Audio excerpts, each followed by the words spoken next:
நீங்கள் மனந்திரும்பி அமர்ந்திருந்தால் ரட்சிக்கப்படுவீர்கள். அமெரிக்கையும் நம்பிக்கையுமே உங்கள் பலனாயிருக்கும் என்று இஸ்ரவேலின் பரிசுத்தராயிருக்கிற கர்த்தராகிய தேவன் சொல்லுகிறார் என்று எழுதப்பட்டிருக்கிற வேத வாக்கியத்திற்காக எங்கள் தேவாதி தேவனுக்கு கோடான கோடி ஸ்தோத்திரங்கள் உண்டாகட்டும். அன்பின் தேவனே, உங்கள் பாதத்தில் அமெரிக்கையோடும் நம்பிக்கையோடும் நாங்கள் காத்திருக்கிறோம். நீர் எங்கள் பலனாக இருக்கிறதற்காக உங்களுக்கு கோடான கோடி ஸ்தோத்திரங்கள்.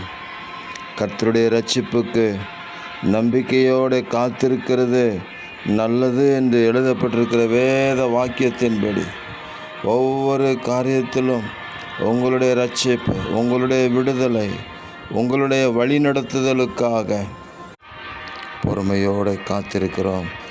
தேவரீர் எங்களை வழிநடத்தி ஆசீர்வதித்து ஜெயம் தருவீராக.